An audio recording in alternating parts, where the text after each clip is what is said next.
Salam Metal Baraya. Dalam podcast ini saya ingin membawakan 3 tema.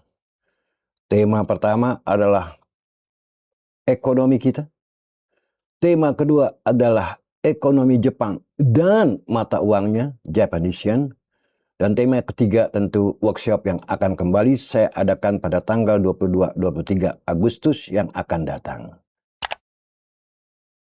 Sebagai tema pertama, pertumbuhan ekonomi kita memang angkanya sangat tinggi. Di kuartal kedua kita tahu 5,29%. Di kuartal pertama 5,61%. Ini angka yang tidak main-main tingginya ya. Sedangkan konsensus pasar pada waktu itu untuk kuartal kedua hanya paling tinggi 5,1% ya. Nah, oleh karena itu banyak sekali ekonom yang mempertanyakan angka-angka itu ya, angka-angka yang tinggi dari pertumbuhan ekonomi kita. Ya, mereka seolah-olah tidak percaya dengan angka-angka itu ya.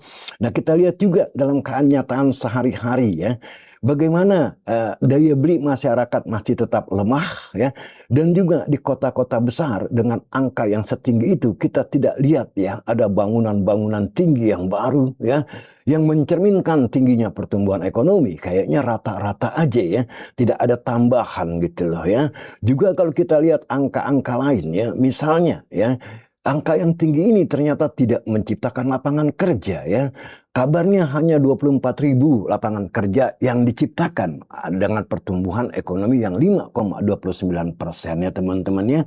Sebab apa? Sebab memang tidak ditopang oleh tingginya produktivitas. Kita tahu pada kuartal pertama tahun ini angka 5,61% itu ditopang oleh belanja pemerintah yang naik 21,81% Baraya ya.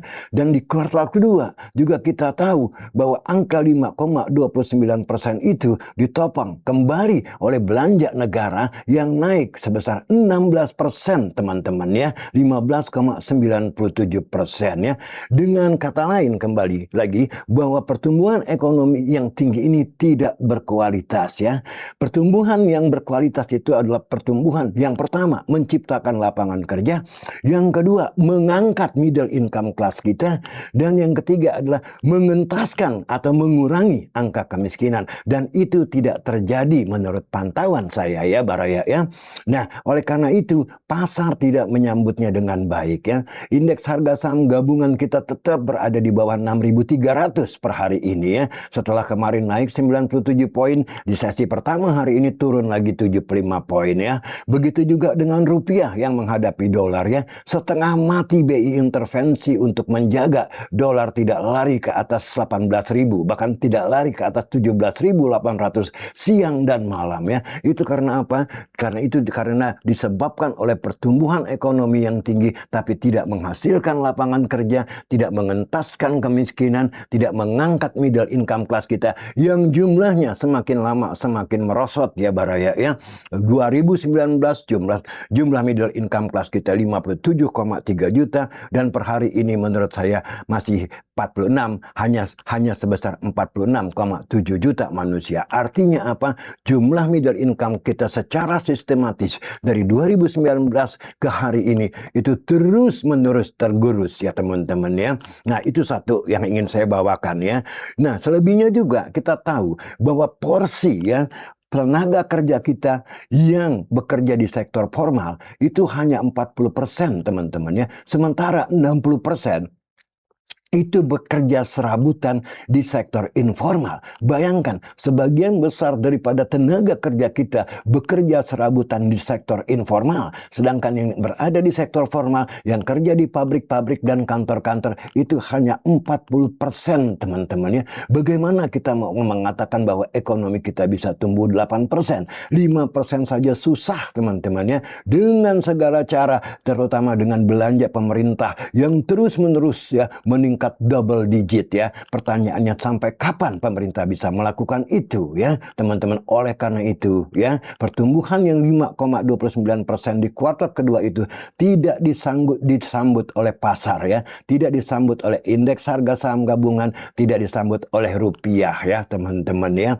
Nah, ini apa yang saya namakan immiserating growth teman-teman ya. Artinya apa? Pertumbuhan tinggi ya, tapi tidak mengangkat ya, tidak mengangkat income daripada masyarakatnya ya, bahkan memiskinkan. Kalau kita lihat daya beli masyarakat yang semakin hari semakin tergerus, dan itu terbukti dari naiknya pinjol teman-teman ya. Pinjol itu naik selama setahun ini ya, 25,88% Baraya ya, dan itu sekarang jumlahnya sudah mencapai 105 triliun rupiah. Artinya apa? Masyarakat kita tidak lagi makan tabungan, tapi sudah matang ya, makan utang teman-teman ya. Nah, kalau kita lihat juga proporsi dari setiap komponen GDP kita tidak ada yang berubah ya, masih dikuasai oleh konsumsi yang besarannya sampai 53,3%, sementara investasi itu sulit sekali merangkak ke atas 30%, apalagi ke 40% untuk membuat pertumbuhan ekonomi kita menjadi 6% ya. Dan data terakhir menunjukkan bahwa angka atau porsi investasi di dalam PDB kita hanya 29,36%, ekspor 23,13%, sementara government expenditure itu 7,57%. Dengan kata lain, ekonomi kita mengalami structural problem yang sangat dahsyat ya. Sulit untuk mempertahankan pertumbuhan ekonomi kita 5% kalau tidak ditopang oleh belanja pemerintah yang maha tinggi ya kenaikannya ya. Dan pertanyaannya, apakah itu bisa dipertahankan ya? Setiap kuartal pemerintah terus mendorong konsumsinya untuk menjaga pertumbuhan ekonomi kita di 5% teman-teman ya. Dengan kata lain, pertumbuhan ekonomi kita tidak berkualitas ya teman-teman.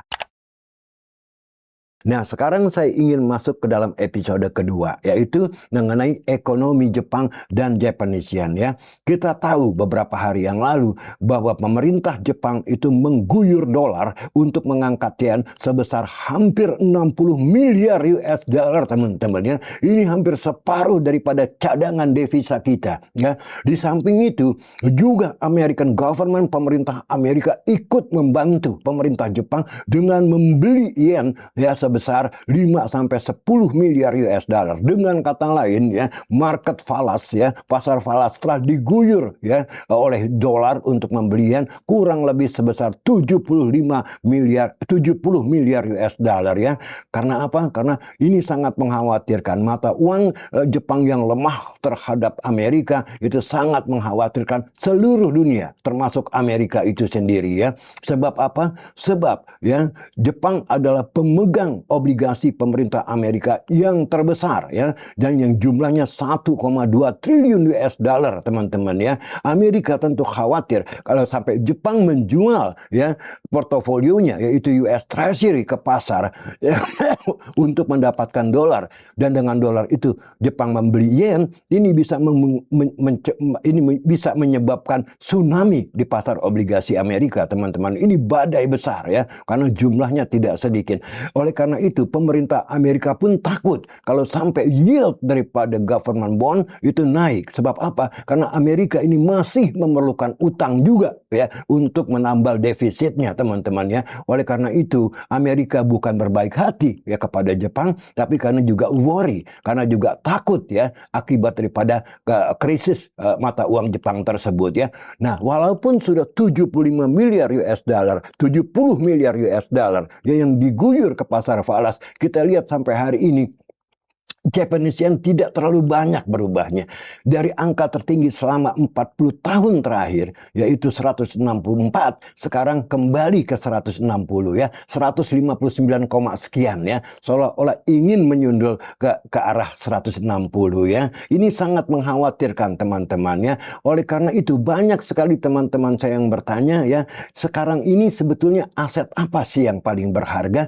Menurut saya cuma ada dua aset yang paling berharga saat ini, mengantisipasi runtuhnya Japanese yen dan juga mengantisipasi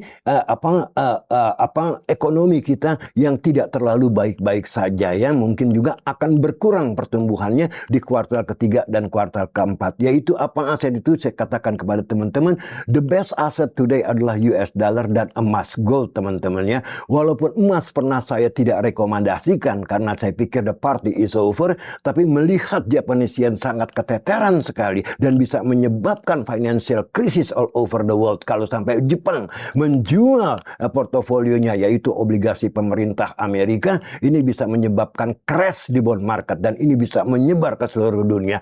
Oleh karena itu sekarang kita lihat harga emas mulai naik lagi dari 4.000 ke 4.400 per troy ounce ya. Bahkan banyak big houses yang memperkirakan bahwa harga emas kemungkinan akan balik ke 5.000 bahkan sampai ke 6.000 kalau sampai ya bond market Amerika crash karena lemahnya yen Jepang ya, dan Jepang mengguyur pasar obligasi Amerika dengan portofolionya untuk mendapatkan dolar dan membeli yen ya. Jadi outlook ke depan mengenai currency, saya tetap mengatakan bahwa the best safe haven today adalah US dollar. Sebab apa? Sebab tadi ya, bukan tidak mungkin Jepang ini bisa men-trigger ya global financial crisis akibat lemahnya mata uangnya, dan bukan mustahil juga bahwa yennya memang akan tetap melemah. Karena apa? Karena interest rate diferensial antara Jepang dengan Amerika itu masih tinggi ya teman-teman ya. Sementara utang Jepang itu sangat dahsyat jumlahnya, yaitu 230% dari PDB dia ya teman-teman ya.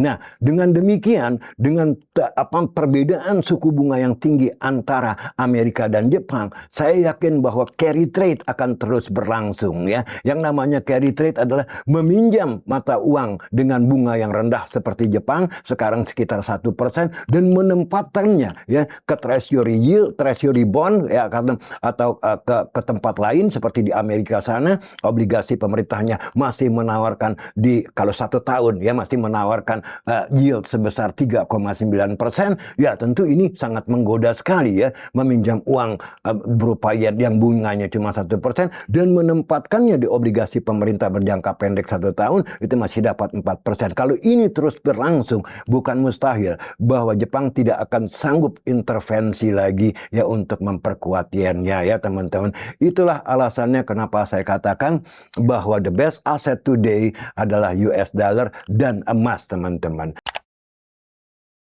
Nah, sekarang kita masuk ke episode ketiga, yaitu mengenai workshop company valuation yang akan kembali saya berikan pada tanggal 22-23 Agustus yang akan datang di Hotel A1, nanti hotel yang sama di Jalan Wahid Hasim ya. 2 hari full, Sabtu Minggu dari jam 9 pagi sampai jam 5 sore ya teman-teman ya, dan sifatnya praktis ya. Anda harus membawa laptop ke dalam workshop saya karena kita bekerja dengan Excel dan real data ya. Kita bedah laporan keuangan emiten-emiten yang ada di bursa efek kita untuk memprediksi harga sahamnya ya teman-teman ya, dengan metode yang saya katakan fundamental analysis ya teman-teman ya.